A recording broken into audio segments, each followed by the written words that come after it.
And we're back for part 2. This girl is really interesting. I mean, I think we should have gotten the off-camera conversation, but guess what? A lot of that is never, ever going to be on any camera. Secret. I can't tell you why, because it's a secret. So secrets are in the ions, man. So another thing she's done, I've been body painted, and I was an art school minor at American University, but I never painted on a body. You've painted bodies. You've done body paint. So what is your favorite or weirdest body paint experience? Because you're dealing with naked bodies and you're the painter, and you know, some of these people get painted, like myself, are kind of weird.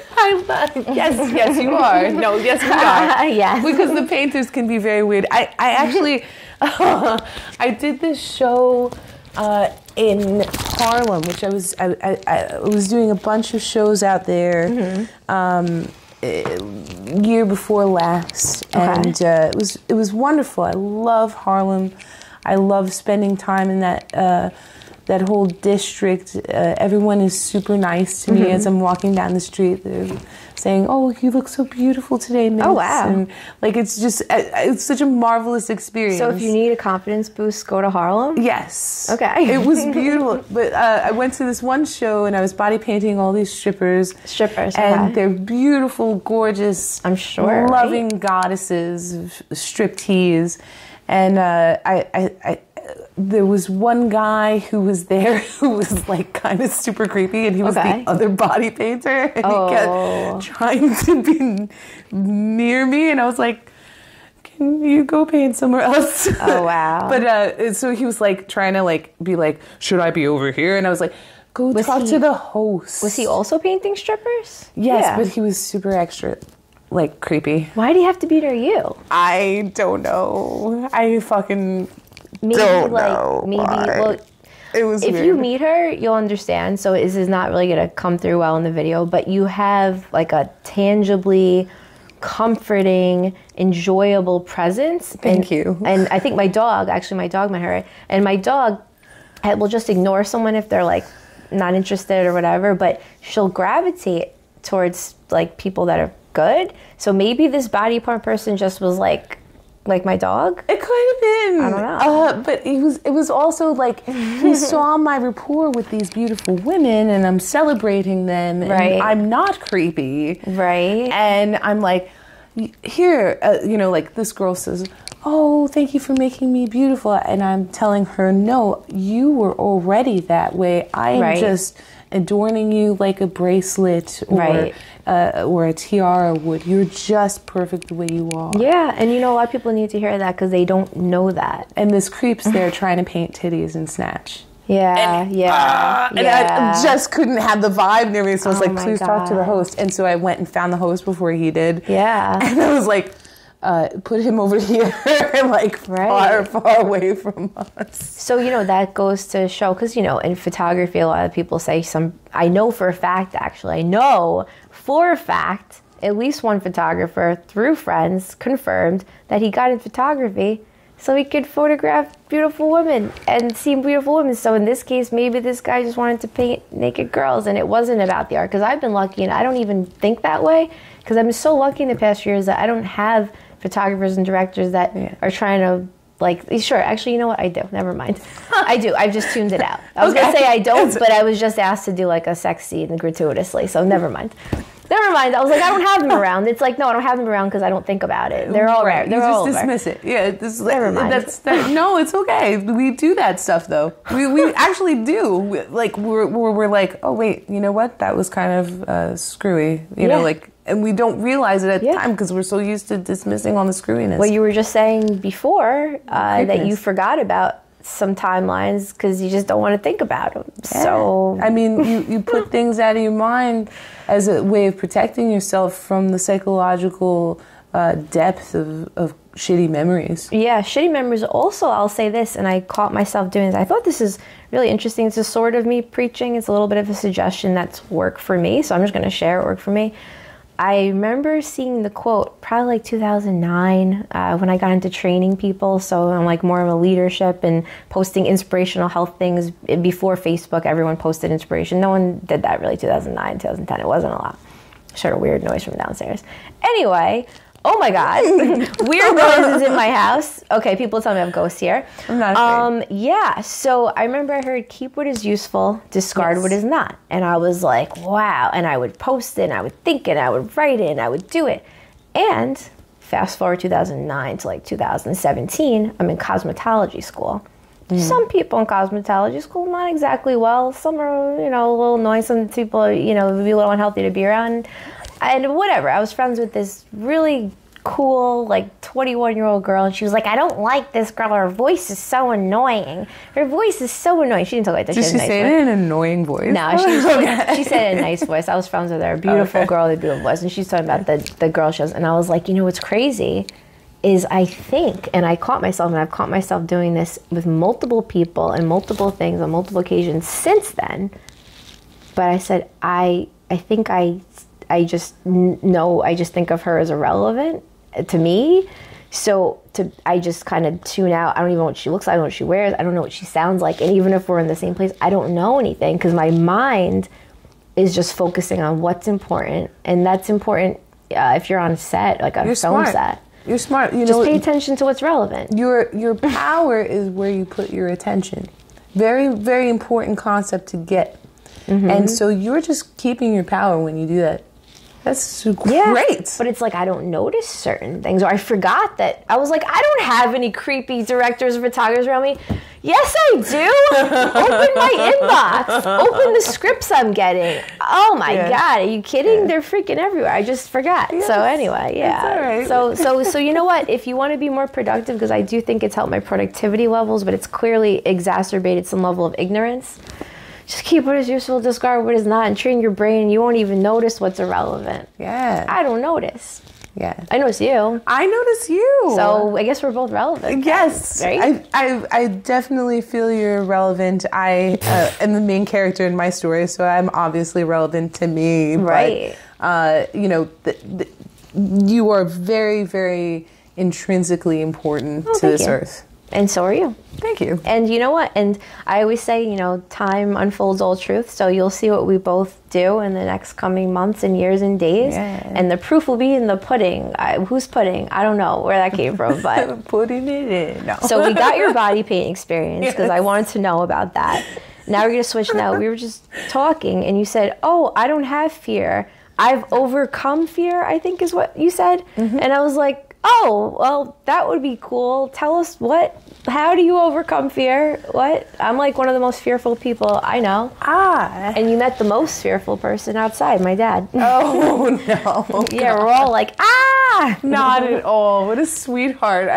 But we're both fearful. Well, he has nothing to be afraid of, and neither do you, because you're good people.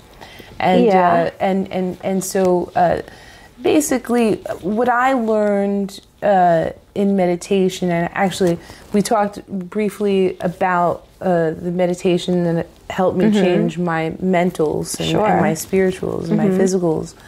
But while I was in that 10-day silent meditation, there was a place that we could go to sit and meditate that was very special. It was a special section of the building. And, on the 7th day, you got to go to this special section, and you'd get your own place to meditate. And I was looking forward to it quietly. And I remember going outside and looking at the top of that building, and it looked like the top of a Hershey's Kiss, and gold.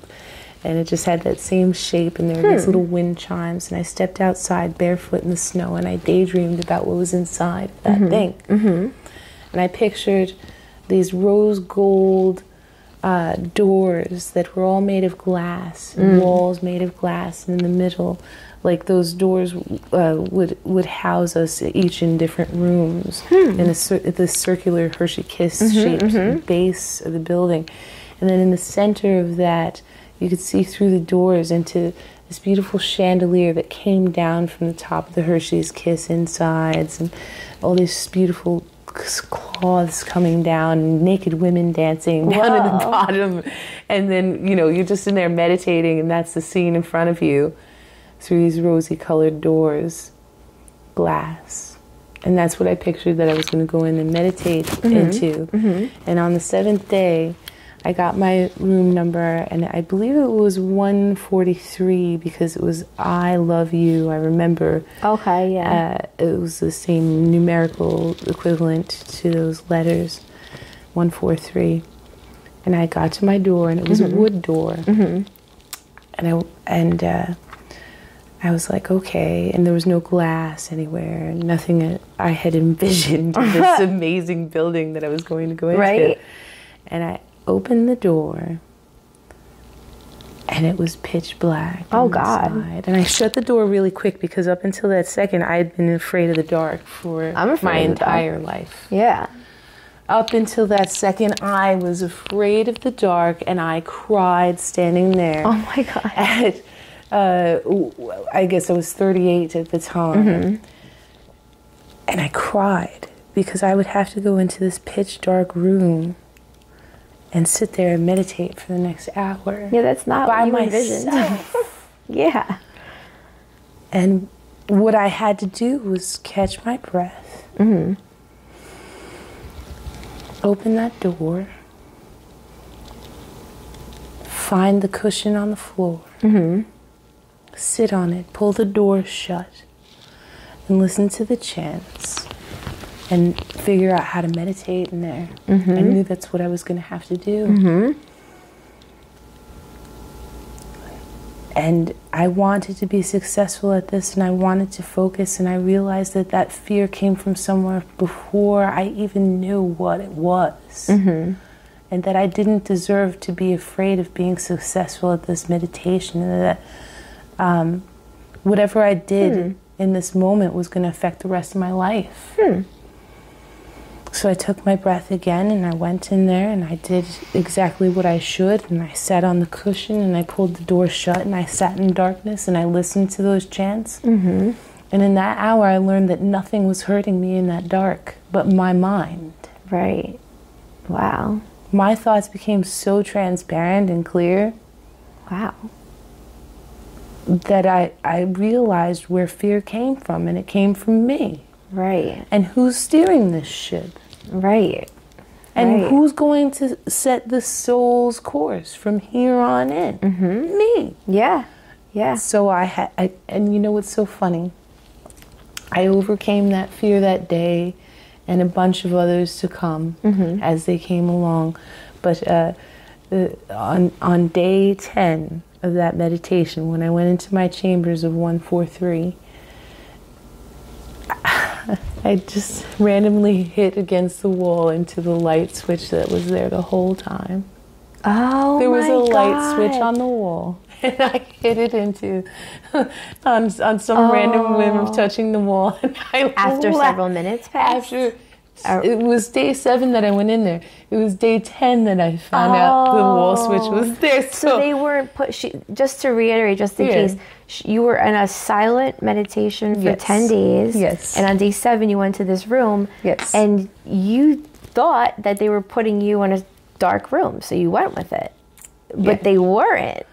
I had no idea there was a light switch the whole time. Oh, wow. I only conquered my fear of darkness by accident. But thank God for that, right? That's a happy accident. You're not kidding, Bob Ross. Whoa. Yeah. Well, that's who said. Oh, yeah, I always forget. I'm like, where did that come from? Who started? I forgot that. Yeah. I used to fall asleep listening to him. I loved him. Wow. Oh, my goodness. So, like, how has that spilled into other areas and making you less fearful? I don't have fear. What happened was I recognized in that time that fear was in my mind. And, you know, it's come back into my head about John F. Kennedy saying there's nothing to fear but fear itself. And to take that further into this is to say there's nothing to fear but fear itself, which is of the mind. Fear is of the mind. If you know that your power is where you put your attention, then put your mind's attention on growth-oriented things, not fears, which are unnecessary to have.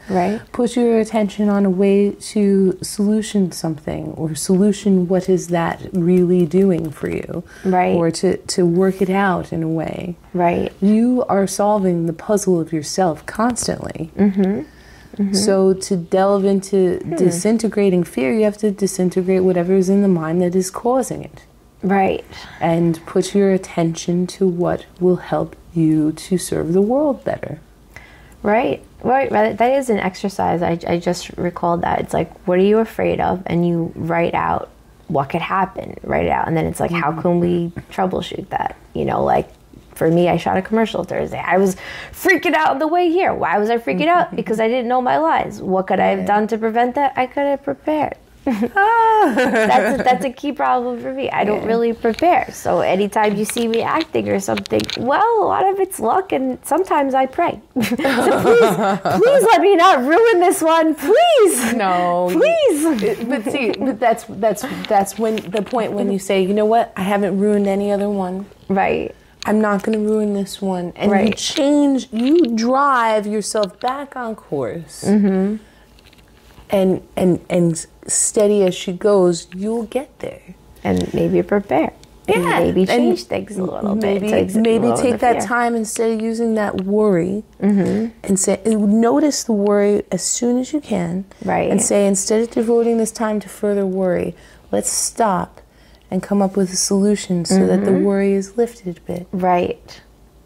That's why, people say that if you're worried about something, you're afraid or something hurts, it's a nudge to maybe do something. So instead of saying, oh, that hurts, let's take a painkiller, it's like, no, why is your back hurt? Instead of taking a painkiller, because I fixed backs, I worked in physical therapy, I fixed 7 people's backs in one session. Oh, wow. So instead of, and a lot of the people that come to me, oh, they take a painkiller, they get a massage, and it's like, maybe you're afraid. That's actually part of back pain, fear. Or maybe, you also, because mine, it's fear, my back pain, fear.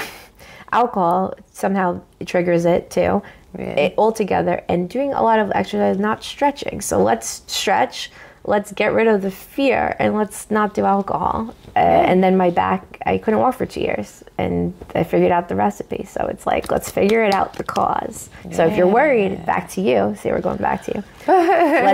Let's figure out what you're worried about, instead of saying, oh, let's just take a Xanax, or let's watch TV, or eat something, or have a drink, or go party. Like, what are you afraid of? And let's figure it out. Right, and worry always involves the future. Always. So if you know that you're experiencing worry, what is it in the future that is causing this? And what can you do now to cause the simplicity of the future for yourself? Right. The simplification of this issue. What can you do to cause a buffer, or maybe not give yourself as much pressure for a timeline, or whatever it is. There's always a way to solution it, and sometimes sitting with a friend and doing that is very good. Right. Because now you're getting feedback that helps you to stay straight, and happy. Yeah. We're trying to be happier. Right, yeah. And worry doesn't help us with that. No. So anything that you're feeling that's causing you to shift away from your happiness, whether it's worry, stress, anxiety, inappropriate desire, whatever it is, you have to hone in on that early, and work with yourself and maybe a friend to come up with a way to come back to happiness again. Right, I think, we said a lot of key things, but one that resonated with me today, there's been a lot of worries on my mind for almost 2 years, and I really haven't said, well, you even witnessed me having a conversation before we started this, where I said, I can't tell you because I'm sworn to confidentiality, and that's why a lot of the things I worry about I can't legally or morally speak of, and that's the problem. And actually just speaking to a few people this week, where I was like, I should have just spoken about some of these things 2 years ago or 3 years ago. It's just really, they helped me figure it out, because, I'm pretty smart. I know I'm smart. But even being an intelligent 38-year-old, discussing some things that needed to be figured out with people like you and a few other people super helps. So great advice, if you're a little worried. Yeah. Instead of being like me and being like, okay, I'll figure it out. I got it, which we mostly do. It's a lot easier when you have intelligent people with a track record around you. Yeah. It's a lot easier. Well, and when you know that someone's worth their salt, they're not bullshitting you. They've actually like done stuff to the track record. Yeah. You can trust that better than somebody who's not doing it right. Yes. I'm not going to take the advice of somebody who is like constantly harming themselves on how to not constantly harm myself. I had to teach myself that, like with tools and stuff and everything. I had to learn that though, so I could work better with people. I didn't feel comfortable working with people because I didn't have it together. I still don't fully anyway. Nobody does. Right. But I have so much more together than I did when I first started on the path. And now I've got so much more to give now that I'm actually on a good path. Right. Well, you said, I want to go back to, so you said this in the last one. I just want to see if you have anything more to speak on this because I think it's really important. When I ran into you Thursday at your awesome gig, awesome band, I respect. Am I saying I respect right? Yes. I respect. Okay. Yeah. All right. Just making sure. I respect you. You respect me. Okay. Just There's making a whole sure. Song in the I want to respect the name, so I'm making sure I say I respect right. So amazing gig, was great. Everybody just wow, hats off. You said, thanks. You had said that you work with at-risk or maybe women or people that are involved in domestic violence, domestic disputes. Now, in order to be able to help, you have to have some type of experience or track record or something. And just wanted to see if you have any thoughts on how to help people who are in domestic violence situation or maybe in abusive relationships, or like any advice you would have to someone who's in a toxic relationship. Anything. I mean, it's a pretty broad one. I definitely have a lot to say about that. I did a poetry reading for domestic violence awareness benefit at Katie's in Smithtown 2 years ago, I guess it was now. Okay. And it was a very hard thing to do because I've gone through my own situations that were terrible, not once, but more than once in my life, and it's a terrible pattern to ever have. Yeah. To allow someone into your life who is not good for you, who is an illness, who is causing illness toward you, and that you're adapting to their illness in a domestic dispute or in a domestically unsafe situation. And the best thing I can do to help from my own experience and from helping others in that experience is to say that the minute that you realize that this is a sick situation, that you create a plan and a support system to remove yourself from the situation immediately. That is it. Any suggestions on, let's say, where to go? If, let's say you're living with someone and, I don't know, let's say they don't have parents to escape to, or, there are domestic violence help organizations that you can, of course, dial into. But friends are always good to bounce this off of, so that you can understand that like if you're being gaslit by somebody who's a narcissist or crazy person like I've been, you can't necessarily trust yourself right now. Right. And you need to spitball that at somebody who you trust, who isn't going to come back at that person. If there's no one like that for you, call a support hotline. Talk to those people. They will help you to see if you're overdoing it, which you probably aren't. You just tell yourself that you're overreacting. I'm overreacting. No, this person's telling you you're overreacting because they're a narcissist and they're trying to control you. Yeah, it's a very key thing. A lot of people will start to doubt their own opinions, their own perception of reality when you're around someone who's up to some shitty things, and they're going to tell you, oh no, you're the overreact. You're too sensitive. I remember I had one relationship, and I forget what the deal was. I think I said, you're not going to speak to me like this or something, because I'm very like, oh, you look at me the wrong way, I'm kind of out. I mean, there's like a 3-strike or 5-strike rule, so it's not like, you know, but it's like, I don't tolerate that shit at all. No. We won't get into the repercussions, but it's okay. But I said something like, you know, I don't like this, or it's not acceptable or something. This is a long time ago, and he's like, oh, you're just like overly sensitive, and I'm just like, no. So I had to check with a few people to make sure I wasn't being gaslit for so long. It was short enough that I can trust my opinion, but it was getting to the point, 3 months in, where it was like, oh, I don't know, am I seeing this right? So I had to ask like 5 other opinions. Am I getting this right? Is this right? Am I crazy? And everyone said you're not crazy. Or is this person mean and abusive? And I guarantee you everybody said you're not crazy and this person is abusive. Yeah. I mean, unless it was their bestie who was also a narcissist. No, their bestie actually, you don't know what this is, ended up contacting me privately years later saying, I don't deal with him, in paragraphs, and it's like, oh, I guess I detected something for a reason. And chances are when I've detected something, like hundreds of other people have too, because I don't really have too many problems with too many people. So, too many people. So, I was collecting narcissists. I was literally like, it was like one after the other. I was like, how the hell did I do this? Yeah, and why? Why do you think? It's that whole sympathy for the devil deal. Interesting. And if you have too much compassion, which is what the narcissist is counting on, right? You're theirs.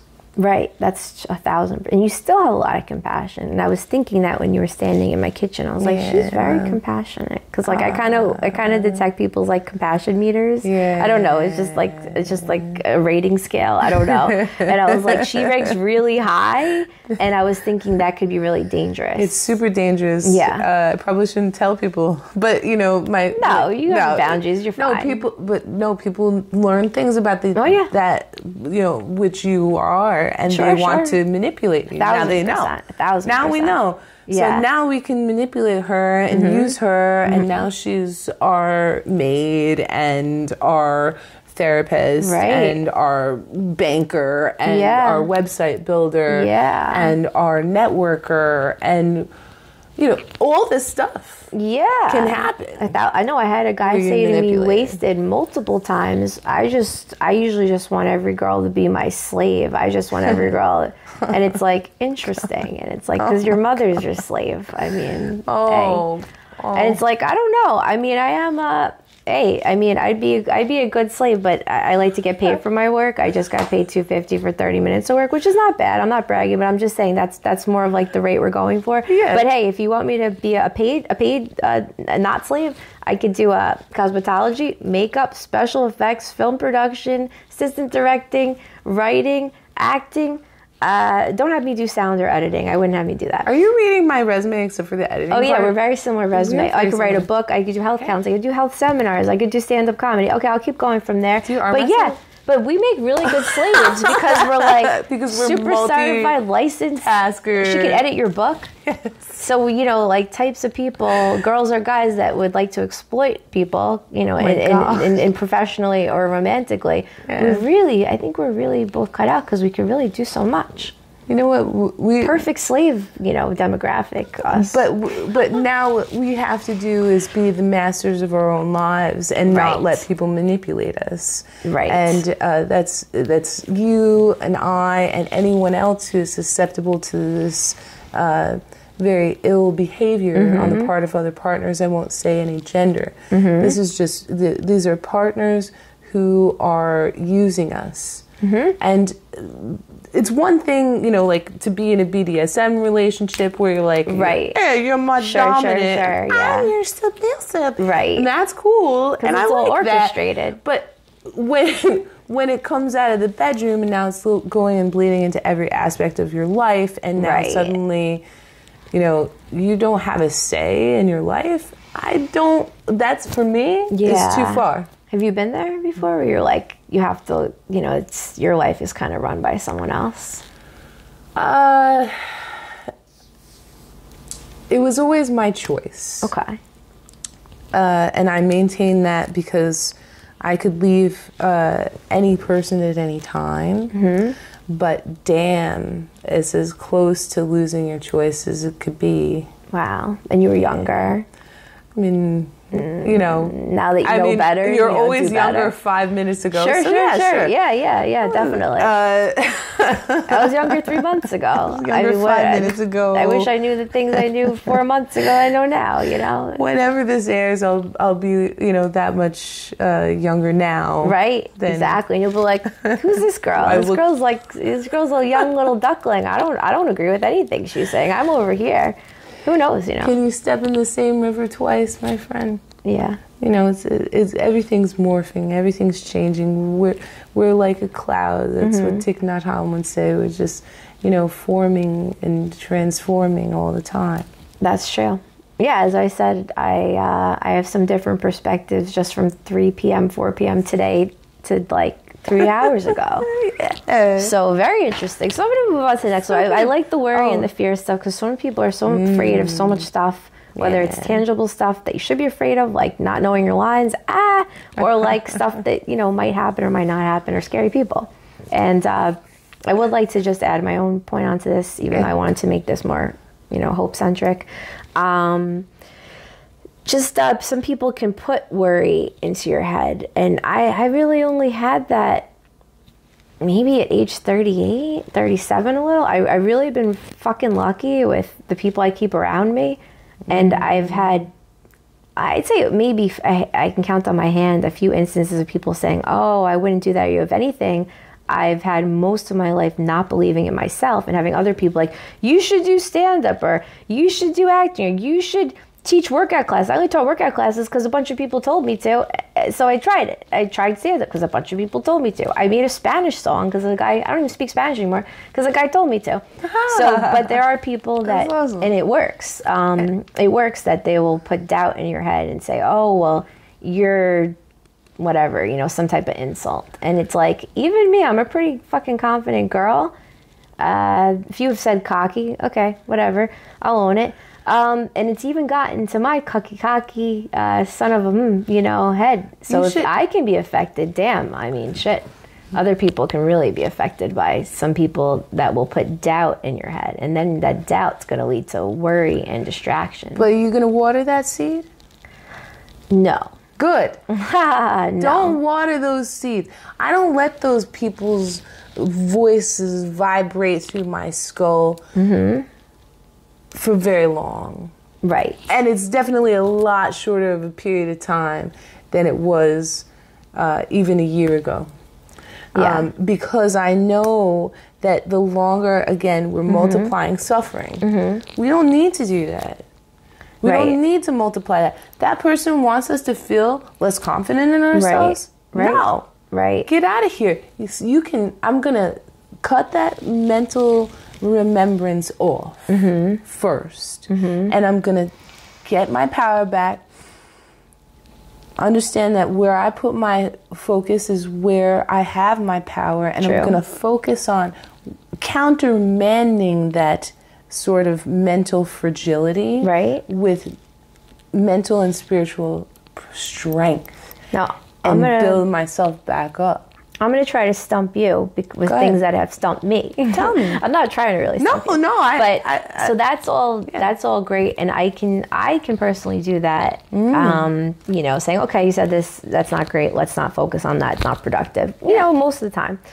So it's very easy, or it's easier to dismiss comments or actions from people that we don't respect. You know, a lot of times I will see myself as like a doctor in a mental hospital, and oh, you're a mental patient. So it's like it's very easy to dismiss someone when they're not a credible witness. Very easy. Oh, you know, you have addiction issues, or you have no track record of this business, so I'm not going to take your opinion on this business. Thank you very much. But what do you do when someone with authority and power, let's say, you know, you're a musician, amazing flute, singer, guitarist. Let's say one of your idols or two of them say, you're garbage on the flute, you're garbage at singing, you're garbage in this band, you should quit. And they have authority, they're super famous. like, how do you shake that off? You know, Because that's harder. Well, sometimes people react with jealousy. Sometimes people. I'm not. If it's one thing if I know I suck at the flute. I don't. If some or it's one thing if I know like I am a terrible painter. You know, like I know I'm a terrible painter. No, you're pretty cool. I'm happy. No, I've seen them. I'm all right. I like what I do. Yeah, no, I've seen some stuff. It's not terrible. If I was an awful painter, right, and I couldn't see the truth of my work, and someone came to me and said, you know, honey, we should come back to classes and learn. Right. That's one thing. Sure. If someone's talking smack, they just want attention. Right. If someone's going out there and saying, Hope is the worst painter ever, that person wants attention for saying that.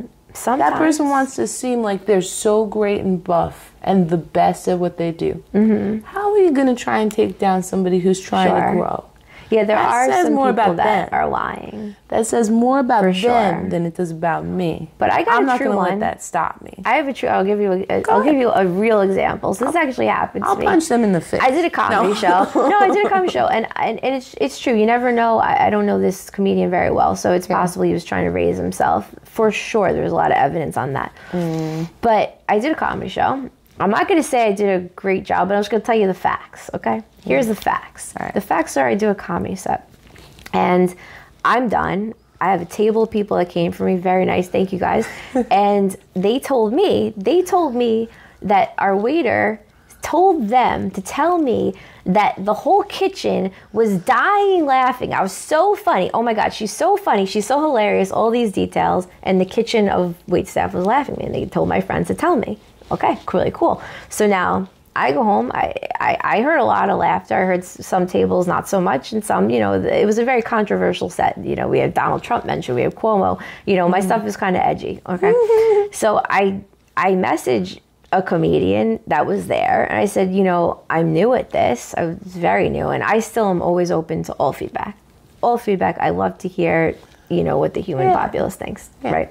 So I said, you know, honest feedback. Still appreciate it, but it was very interesting. And he starts off with a very long paragraph. Something like, well, as you know, you didn't go over well, or as you know, you didn't do well, or as you know, and it's like, wait, no, I mean, I know I'm a beginner, so I know there's a lot of things that are like not right that I did. But why would the entire wait staff be hysterical laughing and tell my friends? So no, I did not know that I did not go over well. I did not know at all. And I watched the tape, but I did not know. So what's that about? And it's as a veteran comedian that's been doing this for at least 10, if not 30 years. So for me, it's like, oh, you know, my takeaway was just these people in the wait staff liked it. This guy didn't really like it. Not for him. And I didn't really, and then part of me, and still, sees what he says as truth, that I should entertain and get better. But it's like, what's the truth, dude? I'm going to ask you later who this was. Oh, hell yeah. Because I feel like when I tell you who I think it was, that I'm going to be right. I don't know. I feel like I technically know who it is. Oh, okay. That would be interesting. I'm just kidding. I'm probably wrong. But isn't that crazy, though? But no, that is crazy. But it also, again, says more about this person. I don't know. It says so much about this person, doesn't it? I actually still respect the opinion. But there's a way to state your opinion. He said it nicely. It's not really that nice. No, it's not that nice. You're right. I mean, it's not actually that nice. Unless he really just hated so much and expects somebody talking shit. I don't talk shit. If I think your performance sucked ass and you're a new guy, I'm not going to be like, hey, way to suck shit. Well, you know what? I just got to this planet. I'm open to being wrong, and I know that what some people love, other people hate, so that's kind of what I'm chalking this up to. There's a way to put it. Right. And that guy wanted to feel real good about himself. Probably. That was a narcissist move. Probably. If you see the message, then I don't even need to see the message. I got all I need to get. And it was shocking because I've never seen this person as someone who would like have to do that. Yeah. But I don't know. Yeah. You know, and I have to say, going forward, I'm still. I don't. I don't see it as abuse or whatever, and I still take it as constructive criticism to be better at something. But it was just so weird. It's like, no, I didn't know I didn't go over well because the whole wait staff, fucking love me, dude. Like, I want what? You, listen, I want you to feel good about what you did, even if it sucked ass, because you put yourself out there. And not everybody is even capable of doing that. True. And what we don't recognize is when we cut each other, because that was cutting. That person wanted you to feel cut. That's not cool. Right. If I want to give you feedback, as if I would, like I try to be a mentor to some people, best I can. For sure. I'm not even qualified, but I want people to be feeling better about themselves and to still learn from me. Right. I'm not going to critique you to where you feel like you've been out of shape. Right. Right. And no one should be doing that to each other. That's not positive vibes. No. That's not health. I sent the tape to a few people who are also super veteran in comedy, and they said, this guy doesn't know what he's talking about. You're hilarious. But maybe that's their opinion. I don't know, man, I'm just saying. I'm going to guess who this person is later. Yeah, and if I'm right, do I get to like... I don't know. You order some fries. Actually, you get a box of tea. She saw my tea collection. You get a box of tea if you're right. If you're right, you get a box of tea. How about that? I appreciate that. I don't actually want a prize for guessing them right. I just want a hug I'd be or floored something. if you get it. I don't care.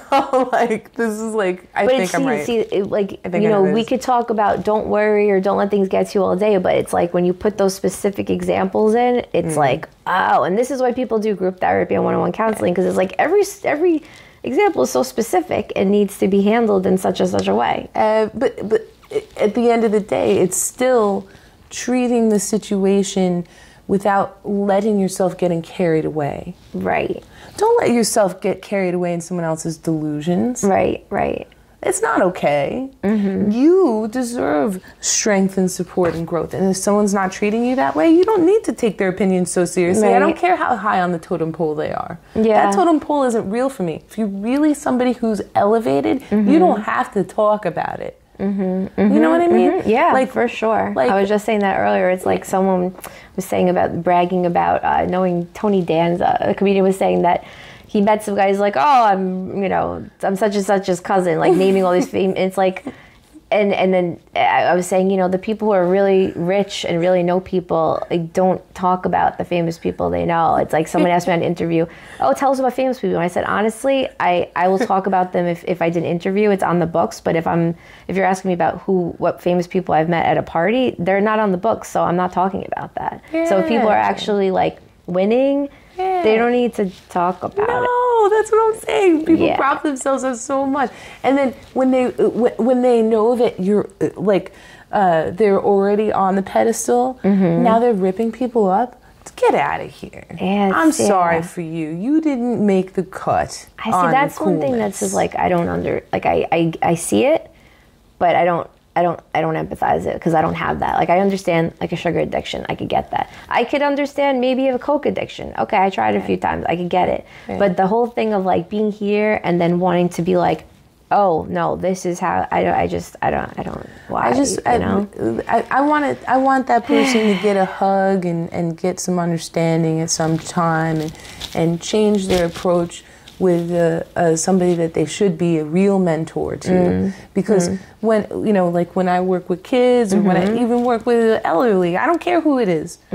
I want them to feel good about whatever attempts that they have made to increase the world's happiness, and that's what you were doing. Yeah. God. Yeah, I guess. If I said, it's interesting. maybe you could be a little bit more animated about this. Right. I would give you some positive. People told me to be less animated. Listen. You praise in public and you teach in private. Right. And if someone's trying to really teach you, they're not doing it the way that this person was doing. Right.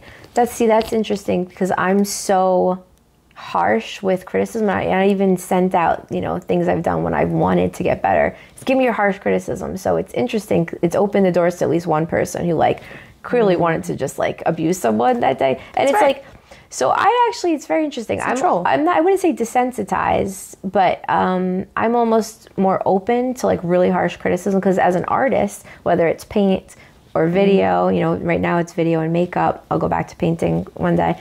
I want the harsh criticism, and all these people who like, I actually want to hear it, and I've become desensitized. So hearing what you said, it's such a foreign concept of like, oh, have kid hands. Like, you know, don't just be like, this sucks, this is awesome, because I've just like gotten used to that to grow. And it honestly does help you grow really fucking fast, hearing this harsh criticism. But I guess there's a balance between the harsh criticism and like, you know, having a little bedside manner, because my bedside manner has gone out the window on the receiving and giving end, you know? I've had both, you know, like I was in a painting class in college and I quit after 3 weeks, not because of how they critiqued me, but because of how they were toward the other students, like ripping them new assholes. I quit a class because of that too. I didn't like that. Yeah. I don't want to hear this abuse. Yeah. I've had enough already in my young life. That's I don't need any more of that. So you quit because they were abusing other people. Yeah. I did the same thing in a class. That is so crazy. I saw them abuse a grown man. Weird. And it's like, I don't, and I said this to multiple people. I said, I don't mind that this teacher has some things to say to me once he found out I'm not going to sleep with them. You know, that I can deal with that. I mean, I can deal with the lack of compliments and like the harsh criticism. That's fine. But once I saw the teacher critiquing and being real nasty to two grown men, and one is too sensitive to handle that stuff and it'll make them cower, I was like, you want to abuse me? Fine. You want to abuse someone else? Fuck you, dude. Same. I'm done. We have the same thing. It's like a protective thing. And I even said that about someone else today. It's like, listen, you want to try to tear me down, but it's like, oh, if I hear you're doing this to other people, oh, now I'm out. Well, see, now I've stopped letting people tear me down, because what I realize is if they're doing it to me, they're going to be doing it to other people. For sure. So I got to stand up and use that voice and say, you know what? No. You don't get to act like that to me, because if you're doing it to me, you're doing it to the person at the library, or you're doing it to the person at the car shop. You know, and we got to stop doing that to each other. Yeah, you got to be nice to people at the grocery store, like you said in the last interview. I didn't want to actually bring that up again, but yeah. So basically, you treat people nice at the grocery store, they probably treat people nice outside the grocery store. Anywhere you go. You know, and I've had battles too where I've been like, unnecessarily harsh to somebody because I was agitated because they did something ridiculous. Right. And I feel bad about this one. But you know what? You got to grow out of that. Yeah. You got to grow up, and you got to not do that stuff and not react. You don't always have to react to everything. No. In fact, most things don't you don't need to react to almost anything. They really don't. If you stop at every dog that barks, you won't go very far. And there's barking dogs at every other house in this neighborhood. So what am I supposed to stop? I'm not going to get through the neighborhood. So if everyone has something to bark and send me a text message or anything, just time management, you're not going to get anything done. If I hit my horn in Long Island traffic every time I saw an infraction, I wouldn't lay off. Right. So you don't need to react or pay attention to anything. We don't have to do that all the time. Well, that leads me to my last question. Oh, okay. All right. So off camera, you said that some people have tried to silence you, which is kind of foreign because I've only been silenced at one job, but I'm going to do you first. So people have tried to silence you. So how has that shaped you as a person? How do you not be silenced? Why were they trying to silence you? What has been the aftermath? How has that shaped you, that people are trying to silence you? Well, this has happened in multiple ways in my family or in professional situations. In relationships, and there's no one person type that's responsible necessarily. It's just happened a few times, and I think when people are intimidated by you or the truth, especially I guess when it comes to like power-hungry people, they don't want to hear you. So they'll talk over you or through you or twist what you say or gaslight or whatever it is, and that will silence you. That silenced me so many times to be like, the recipient of this long-winded insanity from somebody that you don't want to even speak. Right. And, you protect their name and you do all this other stuff. As I get older and as I develop more understanding and awareness of these kinds of people who feel it's okay to silence me, I speak up a lot better because I understand now that it's my right to be heard and to be in places and spaces with people who honor me and who support my journey. And that is what I do for others. And if people are not extending that back to me, instead of allowing them to be in my personals, I extract myself. And I thereby silence them. Right.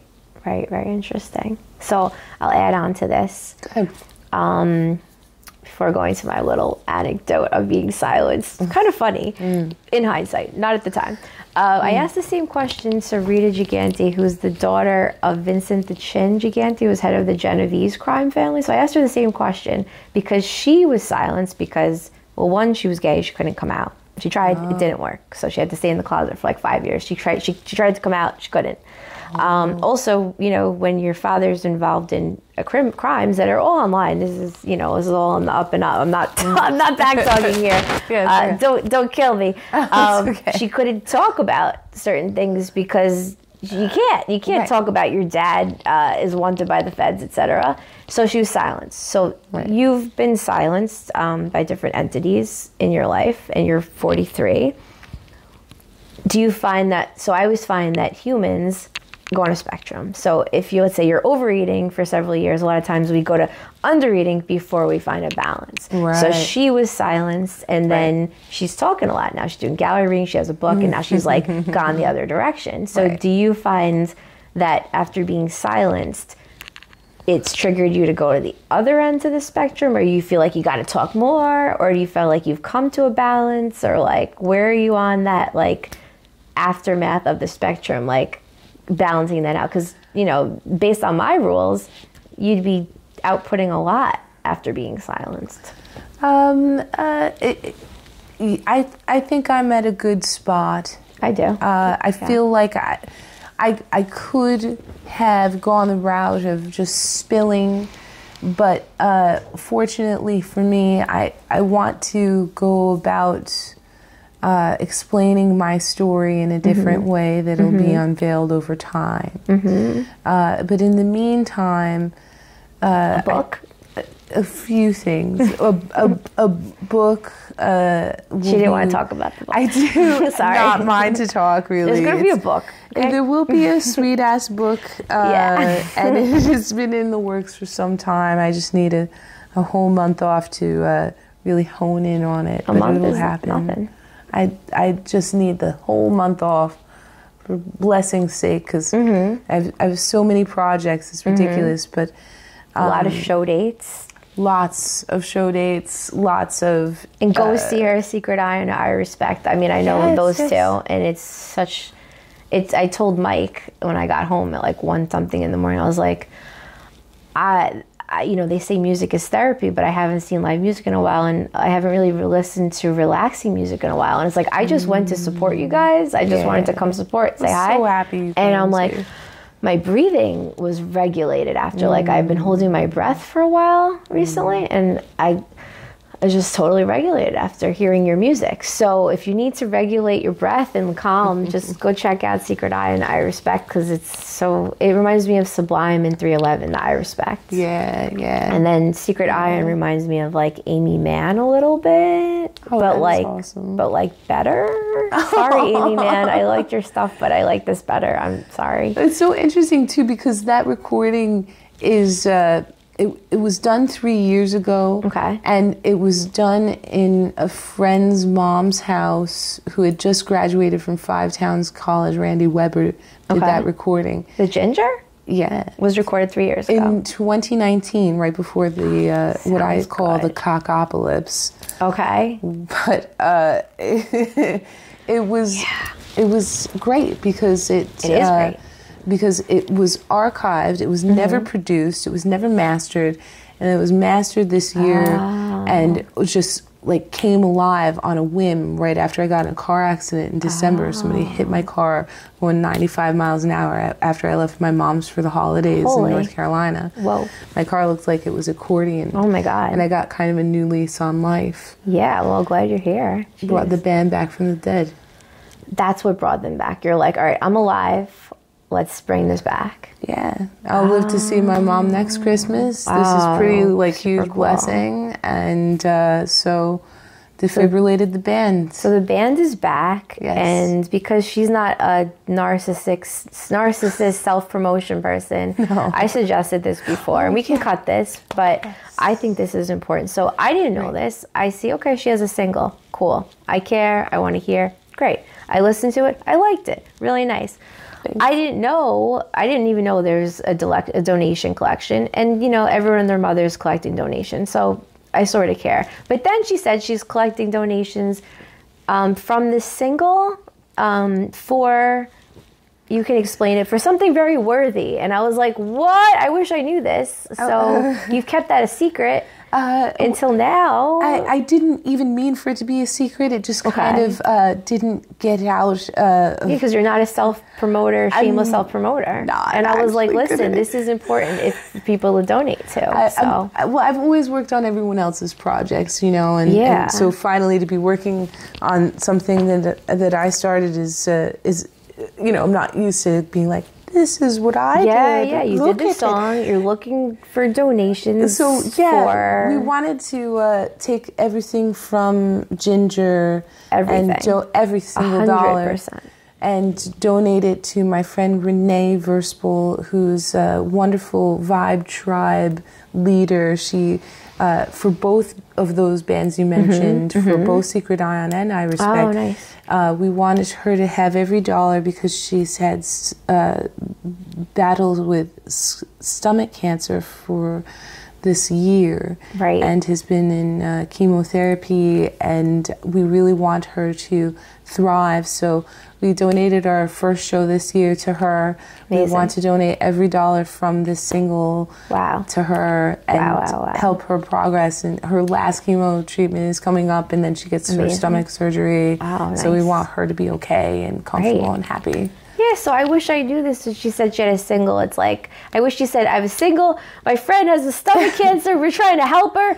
Donate. And I'd be like, I got you, boo. I got it. Because, you know, I'm surrounded by artists. We're all surrounded by artists. Everyone has, you know, Tom, Dick, and Harry, as I was saying, has like a GoFundMe for some movie. And it's like, you know, there's other things in movies. I like movies. I'm in them. Thank you for donating to the ones I'm in. Thank you very much. But, like, I'm sorry. It's not as important as someone who needs a stomach. So that's important. So how do we donate? How do I donate? So it's actually very easy. You go to Facebook to Secret Ion. You can download the QR code for Ginger from there, or you can just go straight to Spotify, write Secret Ion Ginger, and then you can download the song from there. Perfect. Whatever you pay for that, or whatever you donate into Spotify for that, will go right to help Renee. Okay, so you can donate through Spotify, but even better, because Spotify might take a little, you could donate directly. Is there a way to donate directly? Just Renee, R-E-N-E-E, Verspol, V-E-R-S-P-O-H-L, and that's on Facebook. You just dip some money straight to her Facebook. So you could maybe send the Venmo or... or Venmo. I think you would have... I'm not sure what her Venmo is, actually. But those would be the best outlets. All right, cool. Sorry, I had to force her to do a plug, as people force me sometimes, because I'm like, wait a second, this is so important. I would have given this single a little more had I known it was for a stomach, because I like my stomach. And if I didn't have a stomach, I would like someone like you advocating for a new one for me, please. Well, she's not going to get a new one, but she will get that surgery done, and it'll help her while she's out of work, because she won't be able to do work for a while. And she's just such a sweetheart, remnant of you know, the last few years of doing this. She's been such a cool support. She was at the boat show with us. She's been to Secret Ion shows through the years, when we, even, you know, before COVID, before we died. And you know, we want her to come do all these shows again. And I'm going to list the dates in this video, in the YouTube video, in the description. So she'll have the show dates, which, I mean, I'm not really someone who goes out much. I'm kind of like a recluse, but going to see the band on Thursday, I respect. I was like, I'm so thankful that I'm going to bed at 4 in the morning. It was worth it. It was worth the lack of sleep. So highly recommend. And I guess I'll almost end, you know, well, we're going to end soon. It's super late. I'll just do my little story of being silenced. I had a job. I had a job at a hair salon. I went to cosmetology school. I didn't know cosmetology school is like 70 to 90% hair. I thought I was going to learn about like dermatology stuff, like the layers of the skin, which we did a bit, but it wasn't the biggest focus because I wanted to be a dermatologist and a stand-up comedian when I was younger. That's what I wrote.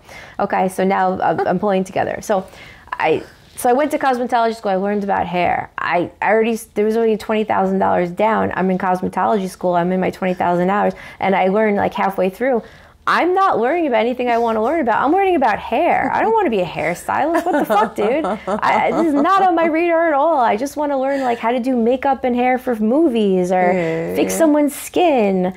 Hair? What?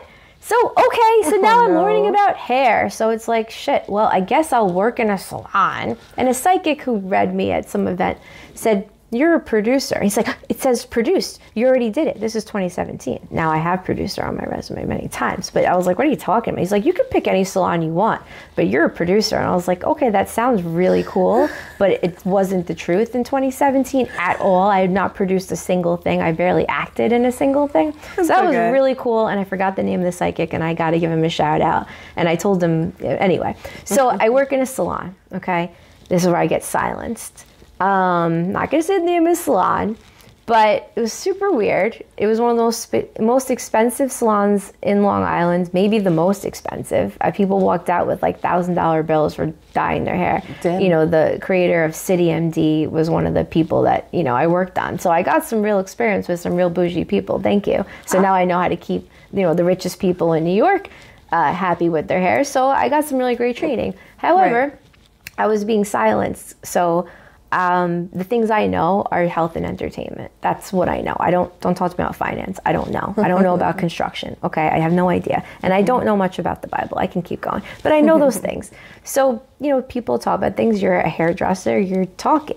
You're supposed to talk, right? And people, like a bartender.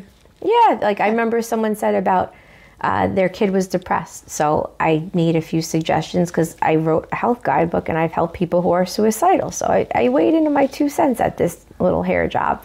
Well, you know, my boss was suggesting pharmaceuticals and all these things with horrible side effects. And, you know, he's on a different thing. And I don't think he liked me suggesting anything about changing their diet. Oh my God, change their diet. What a radical idea, you know. That's directly linked. Why did they not? Oh, wow. Okay. So at the end of the day, one day, I worked there for like maybe 8 months. He says to me, at the end of the day, he's like, listen, you know, this crazy accent, you know, don't talk about working out or comedy or acting or nutrition. Oh no. And he named like everything I know how to talk about. And I said, okay. So at this point I was like, you know, checked out. I knew I wasn't a hairstylist. I knew I was going to leave soon. So I'm like, okay. And this is a crazy way to talk to a boss in front of my coworkers who are younger and they're all beta. The guy is like a beta guy. The girl's 13 years younger. I'm a little strong. I used to go to work in like almost combat boots because I'm like, I have to fight my boss. You know, the boss is scary. So I'm like, okay, I can't talk about nutrition, working out, acting, health, everything I do. What can I talk about? What would you like me to talk about? And he said, well, you can talk about going to dinner. Guess what? I'm one of the only people I know that doesn't go out to dinner. It happens maybe like 3 to 6 times a year, truly. Yeah. I hate it. I even have a video why I don't go out to dinner. So the only thing I could talk about is going to dinner. Wow. But I don't go to dinner. So now I'm silenced at this job. Oh no. And I have to say, I'm thankful. I mean, it's come to a balance years later because that was like 2018-ish.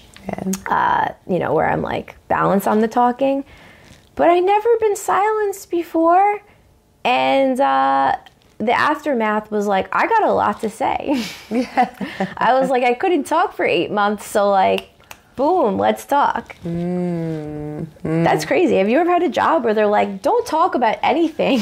Don't talk about anything. I was told not to talk about rock music and stage stuff, but that was legit because customers might take it like you're some kind of slacker or something. Okay. Like, people have weird sensibilities about musicians and like, really? I don't know. There's weird prejudices if you're with like anybody. a musician, then you're like a drug addict or something. Yeah, I mean, there's weird people out there that if you tell too much personal stuff to somebody while you're doing X kind of work, for sure. You can't trust that they're going to take you seriously. So you got to keep your open book shut for those people. But I was told when I was 21 or so, I was a manager for the third largest retailer of wireless accessories and phones in the country at the time. And we had just, gotten our teams together and our crew, and I had a crew of 20 people, and I was so excited. I had this big grown-up job. Cool. And the person who was responsible for overseeing all of us, the operations manager, took me in his office one day and told me that people were intimidated by my manner of speech, and that could I please dumb it down a little. What? As a 21-year-old oh my God, female working manager of this company, I had to not take it personally. Yeah, no. And I did a little bit, but I also was like, I can't believe this guy just told me to dumb it down a little. I mean, it's a compliment. But he basically silenced my style of speech. Oh, yeah, true. Which is like, doesn't change. Like, I am who I am with a child or an old person or someone who's a contemporary. The only difference might be the content of my jokes or my expletive levels. Right. Otherwise, I'm still this person. I still go by my mood and my vibe. And this guy's telling me to change my manner of speaking. Did you? No. No? You didn't? I actually did change a little bit, yeah. I was asked to be silenced, and it didn't work because I didn't allow that encroachment. I wish I kept to that sort of mentality, because it would have helped me in some other situations. For sure, right? You're 21, so yeah. But yeah, being silenced. So sometimes silence has a benefit, because I never really had a desire to do stand-up at all, but I guess I'm going back to it soon.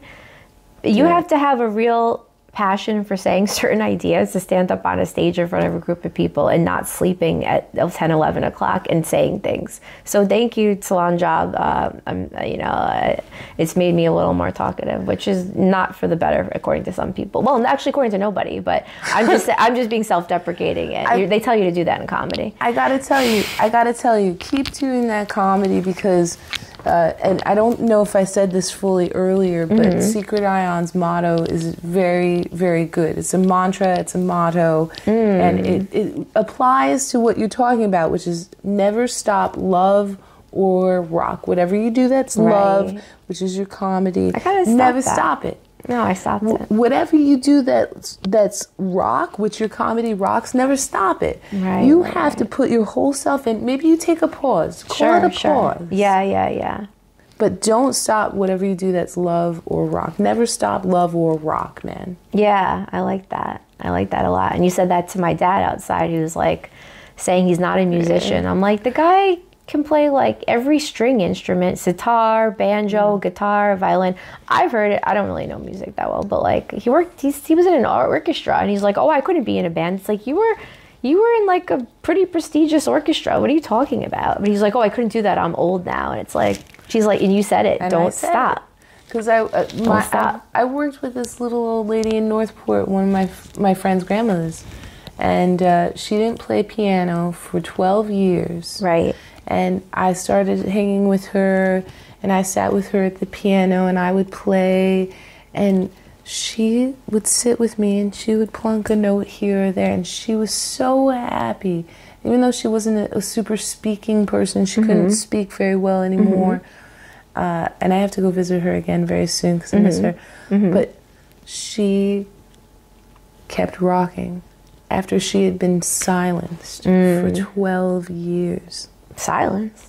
No one sat her at the piano but me in that time that I know of. Oh, wow. And she hadn't touched a note, and that was her voice. Right. And she sat with me and she hit a couple notes, and it wasn't anything Beethoven, but it was her understanding, even in her dementia state or whatever she was in, that she was a piano player. That's super and cool. She was still attached to music.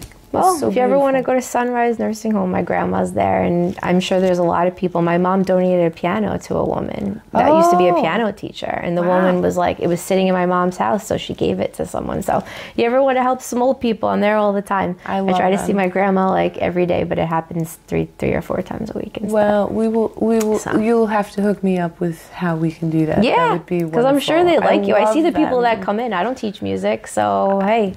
I'm not going to tell them my dirty jokes. That's not happening there. No. You can tell them funny jokes. My stuff is really, it's nice. I'd say 80% is on the edge. There's almost nothing clean and rated PG-13. Wait till you hear Secret Eye on TP. It's disgusting. Nice. Here, my last final thought. You mentioned burlesque shows. You used to produce burlesque shows, and you're going to bring it back. So that's my last thing, because I have to pee. So we're going to have to. Actually, I do too. Perfect. On that note. On that note, the Dirty Show existed for one season in 2019. It also died during the apocalypse. One of my main performers has moved to Australia. Right. Another has been estranged. Another was kicked out. Another one kicked out by you. Sorry. Hey, not everyone makes the cut. Oh, we tried. But unfortunately, you're right. Not everyone can do it. No, not everyone can do everything. So I would basically have to recast the thing. Gotcha. You can do that. So are you volunteering? Maybe. I thought of doing some type of burlesque, because I'm like, some part of me has an F you pay me mentality. It's like, you want to see me do something, but so if you are paying me, but it's like a funny burlesque. And I saw Chablis, shout out Chablis Quarterman, who I did a shoot with. I saw her before she moved out of New York do stand up, which she was so funny and burlesque. Yeah. And I was like, unbelievable. And I was like, more people should do this, but not everyone can. And Chablis killed it, and not everyone can do what she does. But I thought it was so cool, so I would totally go to a comedy burlesque show and maybe be in one. You know what? I don't know. We might be doing a show in July at a place called Lucky 13. Maybe I'll incorporate that, and you can help us put something together and be part of that whole insanity. I'm sure I get something crazy. I'm going to show her my Vault Film Festival hostings, which aren't online, and they're crazy, so they'll jog your memory. But I'll bring back the Sexbot 9001. What is that?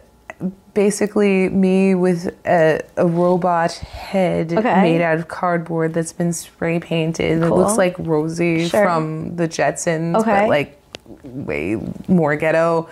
And I read excerpts from the Urban Dictionary in a robot voice, just like this. It's really fucking awesome. I don't understand why I'm not doing that burlesque right now. Oh my God. It's fucking sweet. Oh my God. Anyways, I do it a lot better than that, but it's... You need to have a whole robot Instagram, with all the bullshit that people are going viral with. I mean, of course, you offer more to the world than just talking in a robot voice, but what if you said inspirational things that are absolutely legitimate in a robot voice? That would be a viral Instagram page. I want to just read from the Urban Dictionary, though. It's so, reading Superman, what is a Superman? It's when you sperm on a chick's back, throw the sheet on it, and lift her up in the air. Superman. Whatever the definition is. It's hilarious.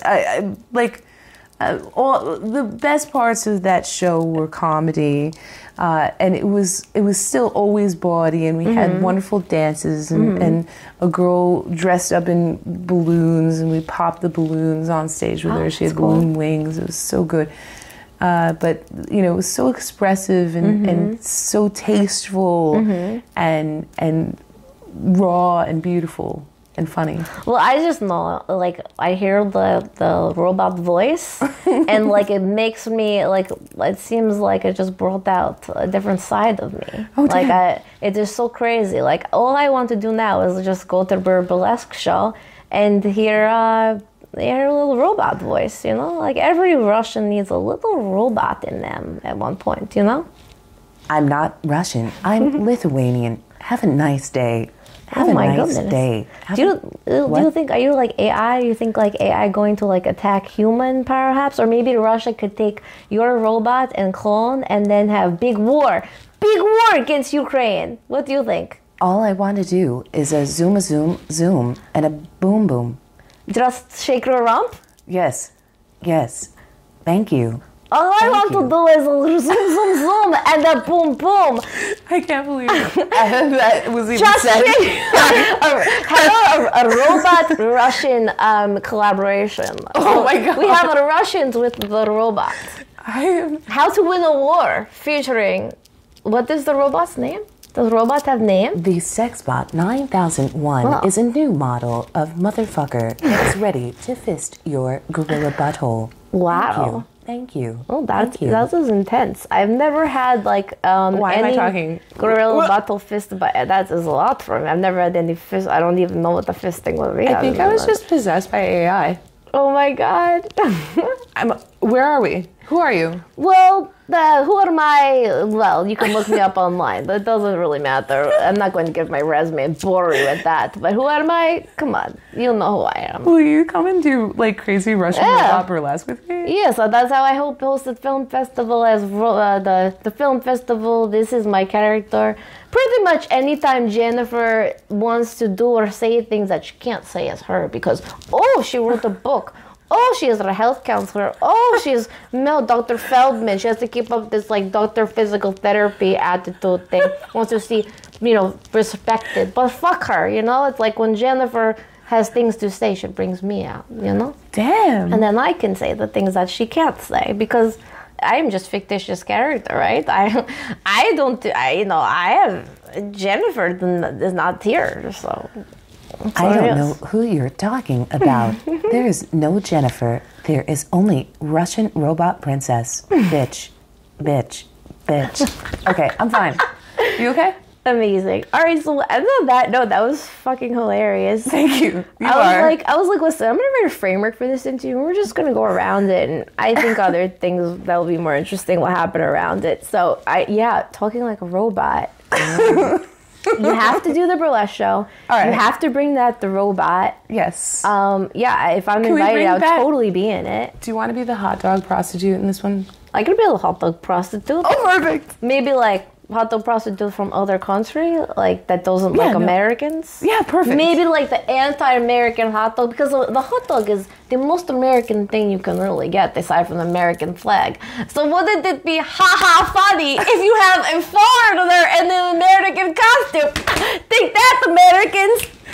Oh my God. Right? It's like an anti-American, Indian American symbol. It's like double fuck you, America. I like it. If we can double fuck America with double hot dog on double ending. Double stuffed American fuck. Double stuffed with. It's like a sandwich. I don't like it. Except double stuffed with a hot dog inside your anus. We're going to do it. Why are we doing this? I don't know. All right, so on that note, there's going to be a burlesque show. I said anus there might be a Russian hot dog. There might be a robot. There might be some stand-up. There might be some sketches. There might be some sexy girls, which, she has. And guys. There's sexy guys. Yeah, why wouldn't we keep... Because nobody has sexy guys. Not nobody. Good. The Dirty Show has them. All right, well, I have a lot of, very fit wrestler friends that, wrestling is kind of like burlesque. That'll do it. They'll do it. They'll do it for me. They've been saying they want to collab with me for years. So all the people who are, super fit and said you wanted to collab, you're going to be in her burlesque show. You can be like slightly not fit too. Yeah, you can be not fit too. Yeah. But there's a lot of fit guys that contact me that want to show themselves off on camera, and it's like, thank you, but I'll let you know when I have a place for you, and now I think I have another place for you. Yes. So good. So on that note, thanks for watching. Yes. Comment anything positive or negative. I like to hear your feedback. I don't need a bedside manner, so you can throw that out the window. Have some bedside manner with her, though. I just got to this planet, please. And we're gonna get her to bed because it's probably like 2 a.m, and we started this at. It is. Is it 2? It's 1:59. It's 1:59, and we started this. I said come around 9 p.m. So yeah, see you later, guys. Bye. Bye, sexual.